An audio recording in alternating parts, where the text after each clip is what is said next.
At its peak in 2004, there were over 9,000 Blockbuster video stores across America.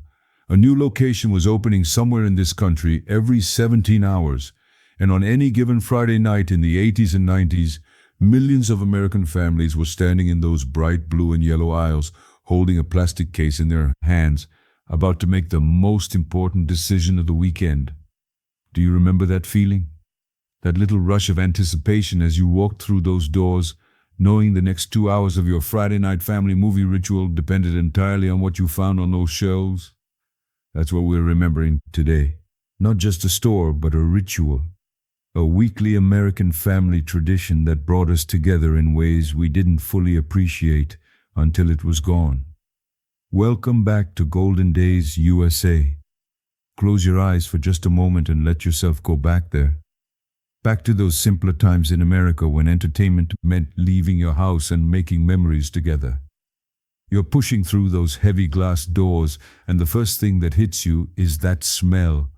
It's hard to describe, isn't it? Plastic cases, new carpet, and microwave popcorn drifting from the snack section near the register. This was life in America before the internet truly took over our living rooms. The fluorescent lights buzz softly overhead. Somewhere in the back, a promotional movie trailer plays on a television mounted to the wall. You hear the gentle click, click, click of VHS tapes and cases being flipped through by other customers nearby. These sounds were the soundtrack of growing up in the 80s and 90s. Your fingers trail along the smooth spines of VHS tapes, later DVDs, each one a doorway to another world. The cases are cool to the touch. Some are heavier than others.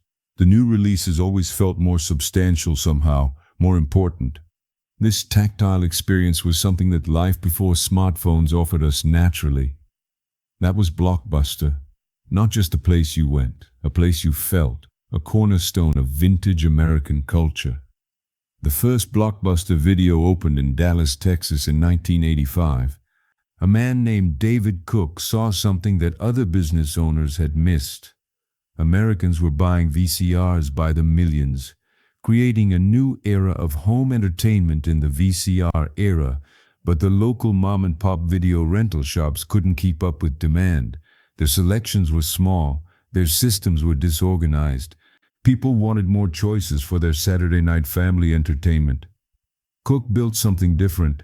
Bright, clean stores with thousands of titles organized by category, computerized inventory systems that could tell you instantly if a movie was in stock, and most importantly, enough copies of the new releases that you actually had a chance of getting one. This was revolutionary for American families in the Reagan era. Throughout the late 80s and into the 90s, Blockbuster grew alongside the American family. As VCRs became standard in living rooms from California to Maine, those blue and yellow signs became as familiar as the golden arches or the red and white of a Coca-Cola billboard. Just like Sears catalog memories in Woolworths and five and dime stores, Blockbuster became woven into the fabric of classic American childhood. By the mid-90s, Blockbuster wasn't just a video store.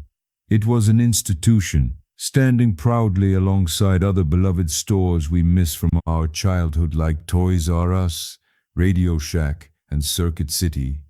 These were the places that defined the good old days in America. Let me take you through a Friday night, the way so many of us lived it during those golden years of American family life. The work week is finally over. Dad pulls into the Blockbuster parking lot around 6:30, and already there are a dozen other cars there. Families just like yours, all with the same idea. This was community. This was how we lived before streaming changed everything. You walk in together and immediately everyone scatters. The kids make a beeline for the family section or the new releases. Mom heads toward the drama aisle. Dad lingers near action and adventure, maybe sneaking a glance at the comedy section. This beautiful chaos was part of baby boomer and Gen X childhood memories that shaped who we became. This was democracy in action. Everyone got a voice. Everyone got to make a case for their choice. Unlike today's algorithm-driven suggestions, this required conversation, negotiation, and genuine family interaction. This was life before Netflix and streaming dominated our entertainment choices. The new releases lined the walls, displayed face out so you could see the cover art. $3.50 for one night. The older titles in the middle aisles were cheaper, maybe $1.99 for 5 nights. You learned to budget. You learned to negotiate. This was part of growing up in Reagan's America and the American dream of the 1980s. And then came the moment of truth. The family meeting in the center of the store. Each person holding their pick, making their argument. This ritual was as cherished as Sunday dinners with family and Saturday morning cartoons. We watched your movie last week, but this one just came out. Fine, but I get to choose next time. These were real conversations, real compromise, real family time disguised as a simple errand. This is what things we lost when technology changed our world. Sometimes you got lucky and your first choice was available. Sometimes you watched another family walk out with the last copy of the movie you wanted and you had to pivot. That taught patience. That taught flexibility. That taught the valuable lesson that life doesn't always give you what you want, and you find a way to be happy anyway. These were life lessons from a simpler time in America. Do you remember what movie you rented more than any other?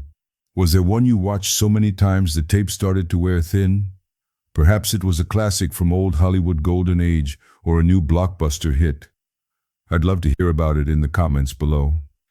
After the selection was made, you'd stop by the snack aisle near the front, maybe a box of Milk Duds, a pack of microwave popcorn, a 2-liter of Pepsi that would barely make it through the opening credits. This simple pleasure was part of American snack culture and vintage American traditions that made life special. Then home, the whole family on the couch, no phones to distract you, no endless scrolling through options, just the movie, the snacks, and each other. This was family bonding before technology consumed our attention spans. That was the ritual. That was the Friday night tradition in American homes. That was what we miss about the old days. Nobody saw it coming. Not really. Just like classic American stores that closed before it, Blockbuster seemed invincible. In 1997, a company called Netflix started mailing DVDs directly to people's homes. No driving to the store, no late fees, just a red envelope in your mailbox. This was the beginning of how the internet changed America forever. At first, it seemed like a novelty. Blockbuster had 50 million members. They had the market cornered. What could a mail order service possibly do to change that? Similar confidence had been felt by Sears and Roebuck, Montgomery Ward and Kmart before their eventual declines. But the world was shifting. The internet was growing faster than anyone predicted. By 2007, Netflix began streaming movies directly to computers. By 2010, they were on every smart television in America. This was the digital revolution that reshaped American entertainment history. Blockbuster tried to adapt. They launched their own mail service. They eliminated late fees, but it was too late. The culture had changed. This story mirrors what happened to drive-in theaters in America, American diners, and the corner drugstore. Beloved institutions that couldn't survive modernization. People stopped wanting to leave their homes. They stopped wanting to browse. They wanted instant access, unlimited choices, and they wanted it now. The patience and simplicity of old America was being replaced by instant gratification. One by one, the stores closed. The bright blue signs came down. The shelves were emptied. By 2014, nearly all of them were gone. They joined the growing list of iconic American businesses we lost and nostalgic stores from the 80s and 90s that exist now only in our memories. Today, there is one Blockbuster left in the entire world. One. In a small town in Bend, Oregon, kept alive by tourists and nostalgia. It has become a pilgrimage site for those of us who remember what America was like before everything changed. It's hard not to feel something when you think about that. Not anger exactly, just a quiet sadness for something that mattered to so many of us. This feeling is familiar to anyone who remembers old America we miss and the way things used to be. We gained convenience, that's true. We gained endless options at our fingertips. But we lost the ritual. We lost the drive to the store with the family. We lost the negotiations and the compromises. We lost those Friday nights when families were together, truly present, in the same room doing the same thing together. This is part of what we sacrificed for modern convenience. That's not nothing. That's everything. Blockbuster Video was never just about renting movies. It was a chapter in the story of American family life. It was about anticipation. It was about the joy of discovery. It was about teaching children that good things are worth waiting for, and that the best experiences are the ones you share with people you love. These values were central to raising children in the 80s and 90s and traditional American family values. Those Friday night family traditions mattered. They mattered because they brought us together. They mattered because they slowed us down. They mattered because, for one night a week, the outside world could wait. This was the essence of simpler times we long for. We can't go back, of course. Time only moves in one direction. But we can remember. We can honor those moments, and we can carry forward the values they represented: patience, togetherness, and the simple pleasure of being fully present with our families.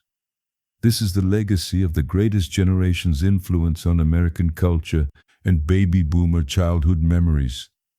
The Blockbuster stores may be gone, but those Friday nights, those live on in our hearts. They live on in the stories we tell our grandchildren. They live on every time someone asks, "Remember when we used to go to Blockbuster?" These memories are part of America's nostalgic heritage and the golden age of American family entertainment. Because yes, we remember. We remember the good old days. We remember when life moved slower.